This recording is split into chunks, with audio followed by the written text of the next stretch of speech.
Hello champions, इस chapter में हम लोग गवर्नमेंट बजट के बारे में बात करेंगे कि गवर्नमेंट बजट होता क्या है, गवर्नमेंट बजट क्यों बनाती है, क्या क्या इसके फैक्टर्स होते हैं जो गवर्नमेंट बजट को इम्पैक्ट डालते हैं। तो याद रखिए, आज के डेट में हर कंट्री की गवर्नमेंट क्या करती है, अपनी कंट्री का डेवलपमेंट चाहती है। क्या चाहती है?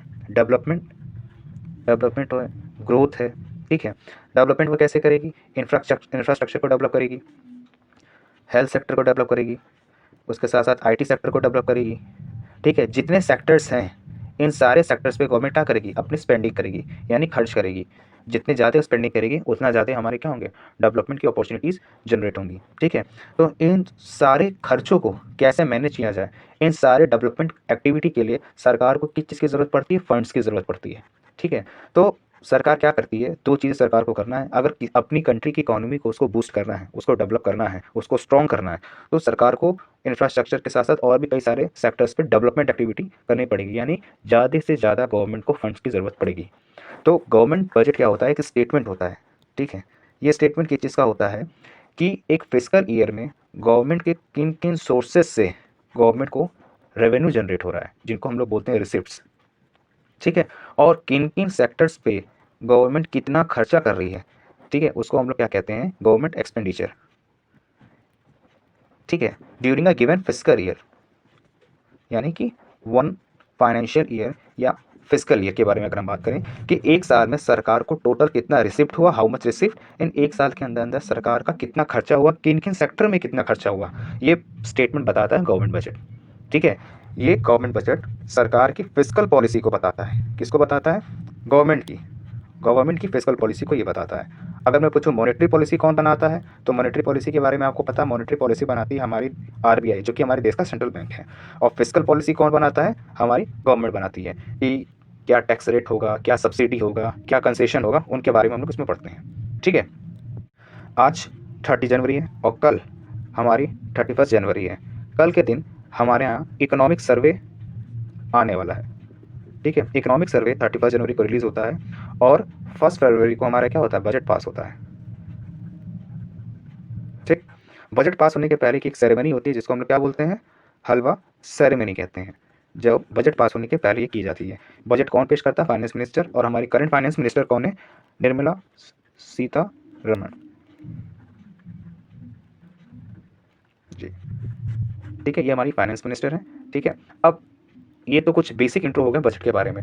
बजट का इंपॉर्टेंस पॉइंट क्या है ये आप देख लीजिएगा। बजट का ऑब्जेक्टिव क्या होता है कि गवर्नमेंट को किन किन सोर्सेज से रेवेन्यू जनरेट हो रहा है और गवर्नमेंट किन किन सेक्टर पे कितने खर्चे कर रही है, इन सारे खर्चों का और सारे रेवेन्यू का जो स्टेटमेंट होता है वो गवर्नमेंट बजट बताता है। ओके, आइए अब हम पढ़ेंगे ऑब्जेक्टिव्स ऑफ गवर्नमेंट बजट के बारे में, जिसमें कई सारे पॉइंट्स है। पहला पॉइंट है रीअलोकेशन ऑफ रिसोर्सेज। गवर्नमेंट क्या करती है? अपने रिसोर्स को रीअलोकेट करती है। रीअलोकेशन ऑफ रिसोर्सेज में बेसिकली दो चीज़ें होती हैं। पहला होता है टैक्स कंसेशन एंड सब्सिडी। ठीक है, और दूसरा होता है directly producing goods and services. ठीक है, अब इन दोनों में समझिए, इन दोनों में क्या डिफरेंस है, ये दोनों को सरकार कैसे रियोलोकेट करती है। पहला क्या है? Tax concession and subsidy. जब भी आपको पता गवर्नमेंट बजट के बारे में आप पढ़ रहे हैं, यानी गवर्नमेंट को किस चीज़ की जरूरत होगी? गवर्नमेंट को जरूरत होगी फंड्स की। किसकी जरूरत होगी? फंड्स की। और फंड्स गवर्नमेंट के पास किसके किसके थ्रू आ सकते हैं, इसके बारे में आगे पढ़ेंगे। बेसिकली एक फॉर्म मैं आपको और बता रहा हूँ कि सरकार इन्वेस्टमेंट के थ्रू फॉर्म को क्या करती है? जनरेट करती है। अभी के लिए फिलहाल हम इतना समझ लेते हैं। तो अब ये बताइए, अगर हम एक प्रोड्यूसर हैं और सरकार की पॉलिसी में इन्वेस्ट करना चाहते हैं, तो हम सरकार से क्या एक्सपेक्ट करेंगे? हम एक्सपेक्ट करेंगे कि सरकार हम पे टैक्स कम लगाए और हम पे कंसेशन ज़्यादा से ज़्यादा प्रोवाइड करें। देना होता है। तो एक टाइप का ये क्या होता है? It is the act of the government to lure the investment from the investor और प्रोड्यूसर। यानी सरकार अगर टैक्स और कंसेशन के थ्रू इन्वेस्टमेंट को बढ़ाना चाहती तो क्या करेगी? टैक्स को घटाएगी और कंसेशन को क्या करेगी? बढ़ा देगी। यानी ज़्यादा से ज़्यादा छूट देना और कम से कम टैक्स लगाना, जिससे प्रोड्यूसर क्या करेगा? इन्वेस्ट करेगा। और आज की डेट में सरकार इसी पॉलिसी के थ्रू इन्वेस्टमेंट जनरेट करती है। दूसरा केस क्या है? Directly producing goods and services. इसका मतलब ये हो गया कि बहुत सारे ऐसे इकोनॉमिक एक्टिविटी होती है सरकार की जो अनप्रॉफिटेबल होती है, यानी सरकार जिनको वेलफेयर के लिए करती है, वेलफेयर ऑफ द नेशन। ठीक है, ये क्या होती है? इकोनॉमिक एक्टिविटी होती हैं जो कि वेरी नॉमिनल चार्जेस पे ली जाती है। जैसे आपके यहाँ वाटर सप्लाई हो रहा है, ठीक है, वाटर सप्लाई है, लॉ एंड ऑर्डर है, ठीक है, डिफेंस है, ठीक है, एक्सेट्रा। अगर इन सारी चीज़ों को अगर देखा जाए तो इन सभी के खर्चे को कौन उठाता है? इन सभी के खर्चे को उठाती है हमारी गवर्नमेंट उठाती है, जिनमें इनको कोई भी प्रॉफिट नहीं होता। इनका मोटिव क्या होता है? वेलफेयर होता है। क्या होता है? वेलफेयर होता है। किसका? हमारे नेशंस का। तो अपने रिसोर्सेज को सरकार क्या करती है? रीअलोकेट करती है गवर्नमेंट बजट में। अब टैक्स की छूट देना, ठीक है, और कंसेशन ज़्यादा से ज़्यादा दे करना और टैक्स कम लेना, इससे क्या होगा? सरकार को रेवेन्यू कम जनरेट होगा। लेकिन सरकार ऐसा इसलिए करती है ताकि इन्वेस्टमेंट के थ्रू सरकार के पास फंडिंग आ सके। ठीक, ये गवर्नमेंट क्या करती है? एस्टिमेट बनाती है कि अगर हमको पर्टिकुलर 1000 करोड़ का इन्वेस्टमेंट चाहिए तो हमें कितना छूट देना पड़ेगा, ठीक है, कितना टैक्स कम करना पड़ेगा। वो सारा खर्चा कौन उठाएगा? सरकार उठाएगी। उसके साथ साथ सरकार को जितने भी रिसिप्ट्स होते हैं उससे हम अपने कंट्री के वेलफेयर के बारे में कैसे सोच सकते हैं। जैसे वाटर सप्लाई हो गया, लॉ एंड ऑर्डर हो गया, डिफेंस सेक्टर हो गया, ऐसे बहुत सारी एक्टिविटी होती है जिनका मोटिव प्रॉफिट कमाना नहीं, वेलफेयर होता है, जिनको कौन अपने खर्चे, यानी सरकार क्या करती है? अपने खर्चे पे हमारे वेलफेयर के लिए खर्च करती है। तो ये पहला हो गया रीअलोकेशन ऑफ रिसोर्सेज। अब आते हैं दूसरा। अच्छा, इस पॉइंट पे एक और चीज़ है, इनके साथ-साथ सरकार क्या करती है, इसके कुछ फीचर्स हैं। पब्लिक गुड्स के बारे में आप जान लीजिए। पब्लिक गुड्स क्या होता है? पब्लिक गुड्स वो गुड्स होते हैं जिनको हमारे देश के हर एक नागरिक का राइट होता है उसको यूज़ करने का। इसके 2 फीचर होते हैं। ये होता है नॉन राइवलरस और दूसरा होता है नॉन एक्सक्लूडेबल। नॉन राइवलरस का मतलब होता है जिसका बेनिफिट सबको मिलता है, जिसका बेनिफिट क्या होता है? सभी को मिलता है। जैसे अगर हम कहें कि पार्क वगैरह हो गया एक्सेट्रा, पार्क में हर सेक्टर के लोग जा सकते हैं, अमीर गरीब सभी जा सकते हैं, किसी को रोका नहीं जा सकता, ठीक है। इसके साथ साथ नॉन एक्सक्लूडेबल का मतलब क्या हो गया कि हम किसी को इस सर्विस या इस फैसिलिटी या इस बेनिफिट लेने से किसी को हम लोग रोक नहीं सकते। We can't restrict anyone from availing this service. यानी जैसे गवर्नमेंट क्या करती है? रेलवे चलाती है। रेलवे में क्या होता है कि एक आपका स्लीपर क्लास होता है, स्लीपर क्लास के साथ साथ आपका क्या होता है? एसी क्लास होता है, एसी कोच होता है, स्लीपर कोच होता है। और जो वाकई इन चीज़ों को अफोर्ड नहीं कर पाते तो उनके लिए क्या होता है? एक जनरल बोगी भी होती है, ठीक है, कि अगर आपके पास पैसे हैं, बहुत कम है, पैसे नहीं हैं, तो भी आप क्या कर सकते हैं? इस ट्रेन पे चढ़ सकते हैं। गवर्नमेंट आपको क्या कर सकती है? रोक नहीं सकती है। तो यानी एक नॉमिनल खर्चे पे सरकार इनका भी खर्चा उठाती है। रीएलोकेशन में एक खर्चा और होता है जो सरकार उठाती है, जिसको हम कहते हैं पब्लिक गुड्स। पब्लिक गुड्स के 2 फीचर होते हैं। ये क्या होता है? ये नॉन राइवलरस होता है, जिसका मतलब होता है जिसका बेनिफिट सभी को मिलता है। नॉन राइवलरस इसका मतलब होता है बेनिफिट टू ऑल, यानी रिच हो, पुअर हो, कोई भी हो, कोई मिनिस्टर हो, ऑफिसर हो, सभी इसकी सर्विस को क्या कर सकते हैं? सभी इसका बेनिफिट ले सकते हैं, ठीक है। जैसे एग्जांपल इसका हो गया पार्क, ठीक है, गवर्नमेंट पार्क वगैरह बनाती है इसीलिए। सेकंड हो गया, ये होता है नॉन एक्सक्लूडेबल। क्या होता है? नॉन एक्सक्लूडेबल, यानी हम किसी को रोक नहीं सकते इसके बेनिफिट लेने से। जैसे अगर हम कहें कि एक नॉमिनल खर्चा भी सरकार क्या करती है? उठाती है। नॉमिनल एक्सपेंस से बहुत सारे फैसिलिटी प्रोवाइड कराती है। जैसे एक हो गया आपका सैनिटेशन फैसिलिटी। सैनिटेशन फैसिलिटी जो सुलभ शौचालय होता है उसके बेसिक 2 रुपये 5 रुपये एक्सेट्रा चार्ज होते हैं ताकि सरकार अपने हेल्थ एंड हाइजीन को, इन्वायरमेंट को क्लीन रख सके। अब इसका ये मतलब नहीं जिनके पास पैसे नहीं हैं वो वहाँ नहीं जा सकते। कोई गया पैसे नहीं है तो ये ऐसा नहीं होगा कि उसके पीछे दौड़ करके उससे पैसे मांगा जाएगा, ठीक है। उसके अलावा स्ट्रीट लाइट होगी, ठीक है, सरकार क्या करती है? गलियों में लाइट लगाती है जिसके लिए कुछ नॉमिनल चार्ज देती है। अब जो चार्ज को नहीं दे पाएगा तो ऐसा नहीं है उसको वहाँ से हटा दिया जाएगा, ठीक है। इसके अलावा रेलवे देख लीजिए। रेलवे, अब रेलवे में क्या होता है? एसी कोच भी होता है, स्लीपर कोच भी होता है, उसके साथ साथ एक जनरल कोच भी होता है, जनरल बोगी, ठीक है। जो पुअर सेक्शन होता है वो जनरल कोच में क्या करता है? ट्रैवल करता है। इसके बहुत नॉमिनल चार्ज होते हैं। अब जिसके पास पैसे नहीं हैं वो भी क्या होता है? इसी जनरल कोच पे चढ़ता है। तो इसका ये मतलब नहीं होता कि रेलवे डिपार्टमेंट आकर के उनको ढूंढ करके उस ट्रेन से निकाल सकता है उसके, ठीक है। तो उसका मतलब ये हुआ कि जिसका बेनिफिट लेने से कोई उसको रोक नहीं सकता। तो ये क्या होता है? पब्लिक गुड्स होते हैं। प्राइवेट गुड्स में क्या होते हैं? वो एक्सक्लूडेबल होते हैं। उनका सर्विस उन्हीं को मिलेगा जो उसके लिए पे करेंगे, ठीक है। अब इसमें एक और एग्जाम्पल आ गया आपका गवर्नमेंट बसेस, ठीक है, नॉमिनल रेट पे चलती हैं। अगर आप बीच में उतर के भाग जाओ तो ऐसा नहीं होगा कि ड्राइवर आपके पीछे दौड़ने लग जाएगा, ठीक है। इसका बेनिफिट क्या होता है? सभी को होता है और ऐसा भी नहीं है कि किसी को ही सर्विस लेने से रोक दिया जाए। तो इन जो पब्लिक ट्रांसपोर्ट है, पब्लिक पार्क है, इन सबको मेंटेन करने का भी खर्चा कौन उठाता है? सरकार उठाती है, ठीक है। तो ये पहला पॉइंट था। सेकंड पॉइंट आते हैं हम लोग reducing inequality in income and wealth. अब हम आते हैं इसके सेकंड पॉइंट पे। सरकार क्या करती है? जो गवर्नमेंट बजट का ऑब्जेक्टिव है रिड्यूसिंग इनइक्वालिटी एंड वेल्थ, ये पॉइंट ये आपके नोट्स में मेंशन है। तो सरकार क्या करती है? इन इक्वालिटी को कैसे कम करती है कि रिचर सेक्शन पे ज़्यादा से ज़्यादा क्या करती है? टैक्स लगाती है। और पुअर सेक्शन पे वो क्या करती है? ज़्यादा से ज़्यादा क्या करती है? स्पेंड करती है, ठीक है। यानी जैसे एक नॉमिनल रेट पे उनको क्या करना? राशन देना, ठीक है। जो बीपीएल होल्डर्स होते हैं, BPL card holder below poverty line, उनको क्या होता है? 2 रुपये किलो वीट देती है और 3 रुपये केजी राइस देती है, ठीक है। तो इतने सस्ते में अनाज प्रोवाइड कराना ये कौन करता है? सरकार करती है, ताकि पुअर सेक्शन को मिल सके। उसके साथ साथ आपको पता है कि पीएम उज्ज्वला के बारे में ये आपसे वाइवा में पूछा जा सकता है। पीएम उज्ज्वला योजना क्या था?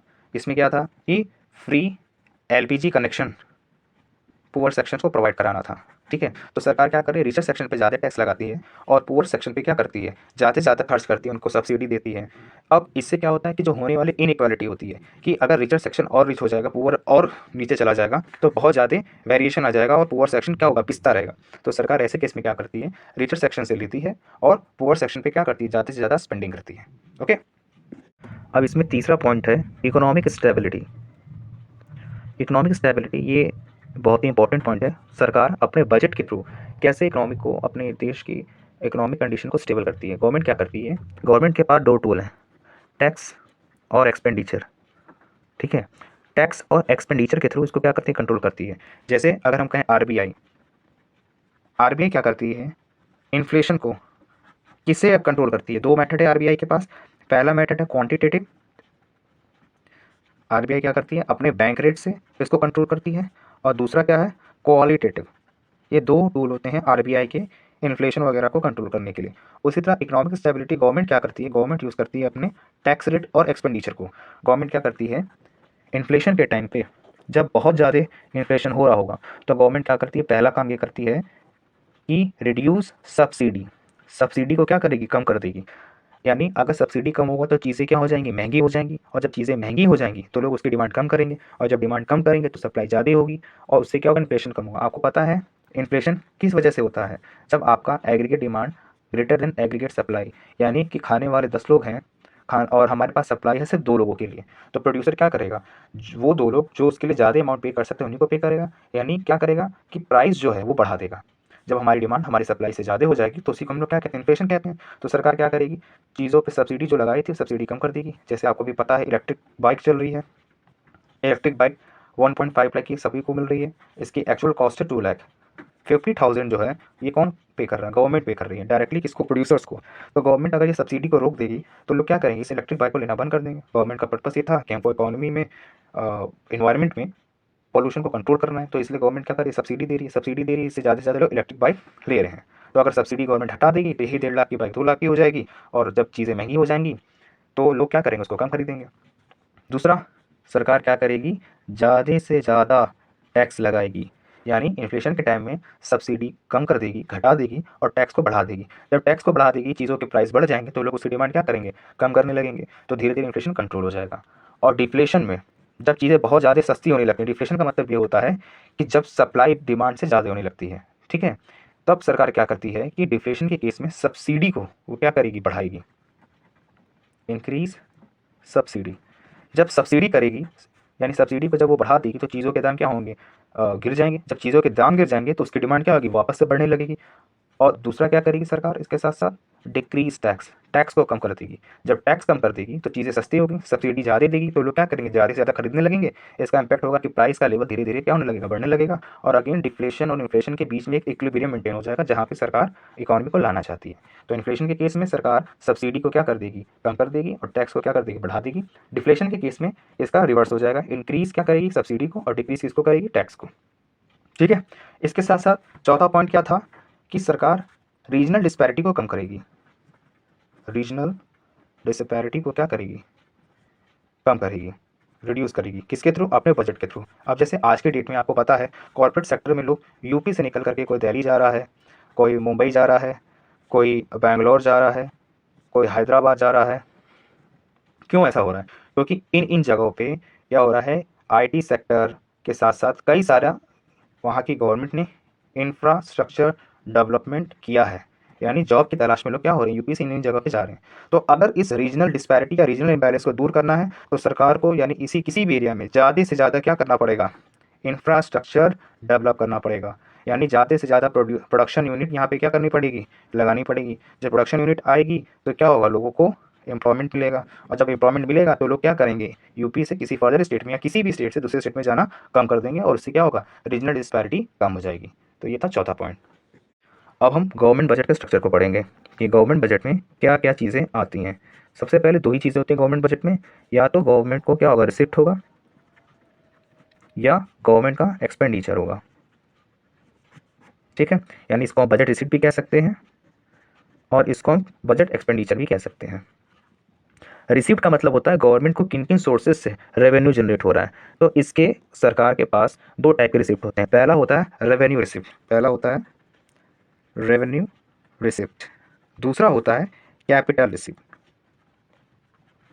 ठीक है, अब रेवेन्यू रिसिप्ट में अगर हम चले जाएंगे तो रेवेन्यू रिसिप्ट में दो चीज़ें होती हैं। सरकार को रेवेन्यू कहाँ से जनरेट होता है? सरकार तो कुछ लिमिटेड चीज़ों का ही प्रोडक्शन करती है, तो सरकार को रेवेन्यू दो जगह से होता है। पहला होता है टैक्स रिसिप्ट, टैक्स के थ्रू सरकार को जो पैसा मिलता है, ठीक है, यानी इसी को हम लोग क्या बोलते हैं, रेवेन्यू रिसिप्ट। और दूसरा होता है सरकार का non tax receipt, non tax receipt, या हम बोलेंगे इसको नॉन टैक्स रेवेन्यू, और ये हो गया टैक्स रेवेन्यू। ठीक, टैक्स रिसिप्ट में क्या क्या होता है, इनकम टैक्स हो गया, इनकम टैक्स के साथ एक्साइज टैक्स हो गया, ठीक है, इसके साथ साथ जितने भी डायरेक्ट एंड इनडायरेक्ट टैक्सेस से सरकार को जो पैसा मिलता है उसको हम लोग बोलते हैं रेवेन्यू रिसिप्ट। और जो अदर देन टैक्स जो भी रिसिप्ट गवर्नमेंट को मिलता है रेवेन्यू रिसिप्ट के अंदर, वो आता है नॉन टैक्स रिसिप्ट में। इसके अंदर क्या हो गया, फी हो गया, ठीक है, जैसे कोई भी आप सरकारी कागज बनाते हैं तो एक सर्टेन फी जमा करते हैं जो सरकार के पास जाती है। जैसे लाइसेंस के लिए अप्लाई करना है तो सर्टेन अमाउंट आपको देना है, कोई भी फाइन हो गया, कोई भी चालान हो गया, ठीक है, कोई भी पेनल्टी हो गया, वो सारा पैसा, आपने सिग्नल क्रॉस किया, आपने चालान हो गया, तो उस चालान का पैसा किसके पास जा रहा है, सरकार के पास जा रहा है। तो ये दो सोर्सेस हैं रेवेन्यू रिसीव के सरकार के पास। पहला टैक्स के थ्रू जिसमें डायरेक्ट और इनडायरेक्ट टैक्स आते हैं, और दूसरा है नॉन टैक्स, यानी फी हो गया, फाइन हो गया, चालान हो गया। ठीक है, कैपिटल रिसिप्ट में आते हैं। कैपिटल रिसिप्ट में अगर हम बात करें तो बेसिकली इसमें तीन चीज़ें होती हैं कैपिटल रिसिप्ट में।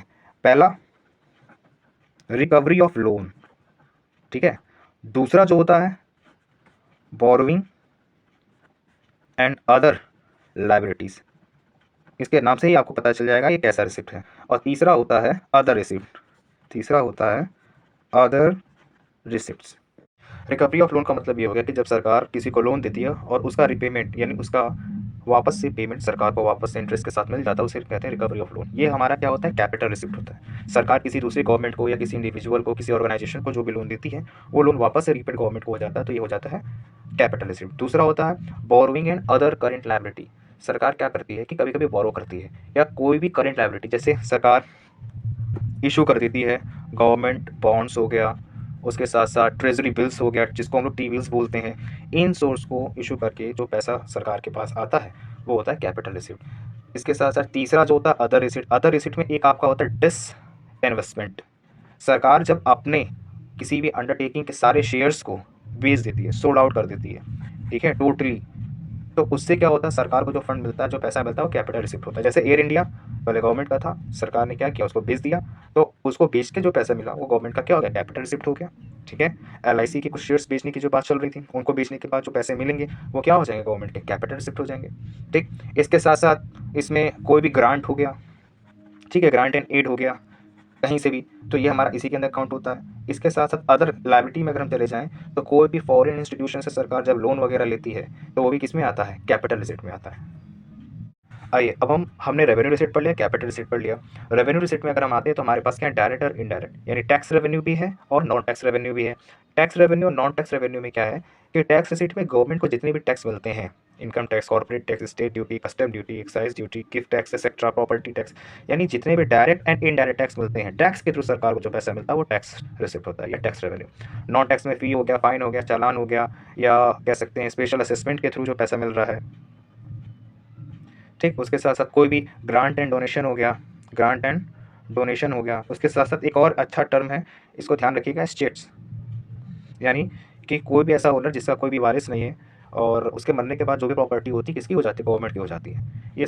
ठीक है, तो ये किसके अंदर आता है, नॉन टैक्स रेवेन्यू में। तो ये सारे रिसिप्ट से जो भी गवर्नमेंट को पास पैसा आते हैं ये क्या होते हैं, रेवेन्यू रिसिप्ट होते हैं। और कैपिटल रिसिप्ट में मैंने बता दिया recovery of loan, borrowing and other liability, यानी गवर्नमेंट क्या करती है, टी बिल को इशू करती है या किसी अदर फॉरेन इंस्टीट्यूशन से कोई लोन बोरो करती है, लोन उठाती है। ठीक है, तो ये क्या हो रहा है, borrowing and other current liability. तीसरा अदर रिसिप्ट में डिसइन्वेस्टमेंट, यानी जब गवर्नमेंट क्या करती है, अपने शेयर्स को सोल्ड आउट कर देती है, तो ये सारी चीज़ें आ जाती हैं। रेवेन्यू रिसिप्ट में, टैक्स रिसिप्ट में हमारे दो होते हैं, डायरेक्ट और इनडायरेक्ट। तो डायरेक्ट टैक्स एग्जांपल आप याद रखिएगा और इनडायरेक्ट टैक्स एग्जांपल याद रखिएगा। डायरेक्ट टैक्स जो आप खुद पे करते हैं, जिसमें आप किसी भी मिडिल मैन को नहीं ला सकते, जो लायबिलिटी टू पे होगा वो आपके ऊपर होगा। उसको ट्रांसफ़र नहीं कर सकते। लेकिन इनडायरेक्ट के केस में क्या होता है, आप उसके बर्डन को शिफ्ट कर सकते हैं। ओके। और एक और बेसिक डिफरेंस जो है, last but not the least, revenue receipt और कैपिटल रिसिप्ट में डिफरेंस क्या होता है। रेवेन्यू रिसिप्ट से कोई भी लायबिलिटी क्रिएट नहीं होती, यानी कोई भी लायबिलिटी क्रिएट नहीं होती, और कोई भी एसेट डिक्रीज नहीं होता, कोई भी एसेट डिक्रीज नहीं होता रेवेन्यू रिसिप्ट में। ठीक है। कैपिटल रिसिप्ट के बारे में बात करें तो ये क्या करता है, क्रिएट लायबिलिटी। ठीक है। जो कि लायबिलिटी का टर्म भी आया है, इसमें यूज़ हो रहा है, लोन वगैरह ले रही है तो उससे क्या हो रहा है, लोन के थ्रू जो पैसा आता है तो यानी हमारे पे क्या फंड तो आया, साथ ही साथ हमारी लायबिलिटी भी बढ़ गई। और दूसरा, रिडक्शन इन एसेट, एसेट में रिडक्शन हो जाता है, यानी एसेट को सोल्ड आउट जब कर देते हो तो आपका एसेट क्या होता है, घट जाता है। ठीक है। तो कैपिटल रिसिप्ट क्या करती है, इधर क्रिएट लायबिलिटी और रिड्यूस एसेट्स। ओके। अब हम पढ़ेंगे गवर्नमेंट का बजट एक्सपेंडिचर क्या होता है। आपने देखा कि जो रिसिप्ट के केस में रेवेन्यू रिसिप्ट कोई भी लायबिलिटी को क्रिएट नहीं करती और किसी भी एसेट को रिड्यूस नहीं करती। लेकिन कैपिटल रिसिप्ट के केस में क्या होता है कि लायबिलिटी क्रिएट हो जाती है, क्योंकि गवर्नमेंट लोन वगैरह बोरो कर रही है तो एक लायबिलिटी क्रिएट हो रही है, या अपने एसेट को सोल्ड कर दे रही है तो वो कैपिटल रिसिप्ट हो रहा है। बजट एक्सपेंडिचर के केस में सेम वही सिनेरियो है। बजट एक्सपेंडिचर में दो होते हैं, एक होता है रेवेन्यू एक्सपेंडिचर और दूसरा होता है कैपिटल एक्सपेंडिचर। ठीक।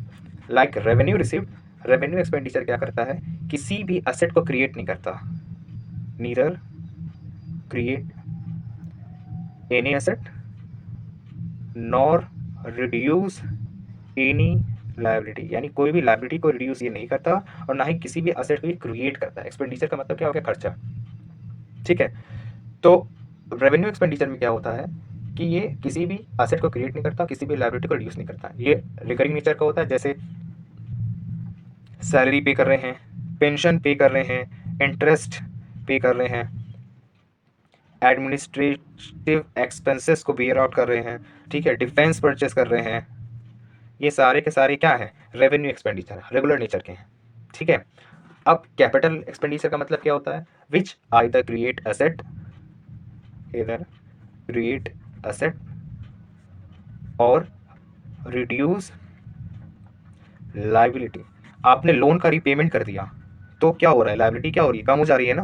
तो आपने खर्चा किया, आपने सर्टेन अमाउंट क्या किया, खर्च किया लोन का रीपेमेंट के लिए, या आपने कोई असेट खरीदा, कोई टेक्नोलॉजी खरीदी, कोई प्लांट खरीदा, मेट्रो का कंस्ट्रक्शन करा रहे हो, रोड का कंस्ट्रक्शन करा रहे हो, ये क्या है, ये कैपिटल एक्सपेंडिचर है। ठीक है। अगर इसका एग्जाम्पल मैं पूछूँ तो जैसे अकाउंट्स में होता है ना capital expenditure, revenue expenditure, same वही केस इसमें भी होता है। अगर आपकी किसी भी यूनिट का एक्सटेंशन कर रहे हो, उसकी प्रोडक्शन कैपेसिटी को बढ़ा रहे हो, ठीक है, पब्लिक ट्रांसपोर्ट को इंक्रीज कर रहे हो, रोड बना रहे हो, ठीक है, डैम्स बना रहे हो, ये सभी क्या है, कैपिटल एक्सपेंडिचर।